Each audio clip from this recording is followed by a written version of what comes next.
l'isolement tranquille du Tibet. Mais tout change soudainement. Des milliards de dollars affluent alors que la Chine tire cette terre ancestrale vers le monde moderne. Changer le paysage et les vies.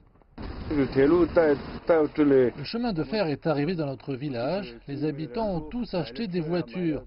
Regardez nos revenus maintenant, c'est plutôt bon. À travers le Tibet, des voies sont tracées pour les trains à grande vitesse et les autoroutes qui sillonneront bientôt l'Himalaya. Déjà, les routes pavées atteignent maintenant tous les districts du Tibet, ce qui permettra d'attirer une vague de touristes et de nouveaux arrivants. Cela reliera étroitement le peuple tibétain avec les habitants de l'intérieur des terres. Mais les paysages époustouflants qui attirent tant de visiteurs constituent également un défi pour les ingénieurs. Les travailleurs nous ont emmenés à l'intérieur d'une montagne isolée pour nous montrer à quoi ils étaient confrontés lors de la construction d'un tunnel ferroviaire. Nous nous trouvons à environ 2 km à l'intérieur de la montagne, et c'est seulement dans le tunnel qu'on peut commencer à voir certains des défis auxquels les travailleurs sont confrontés. Déjà, l'eau coule dans ce tunnel. À proximité, les équipes continuent de forer pour ce qui a été surnommé le chemin de fer le plus difficile au monde.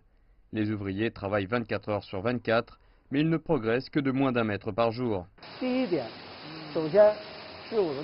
La chose la plus difficile à surmonter, c'est d'abord et avant tout l'eau. La deuxième préoccupation est le manque d'oxygène.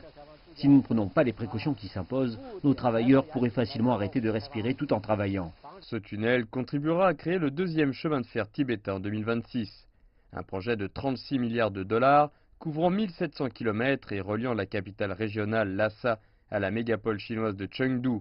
C'est un voyage qui prenait des jours et qui ne prendra que des heures. C'est toute l'aspiration dont Luo Zhengping a besoin. Les circonstances sont assez difficiles. Je suis heureux de construire un chemin de fer sur le plateau tibétain, l'épine dorsale du monde. Je suis très fier parce que ce chemin de fer que nous construisons est la route du paradis.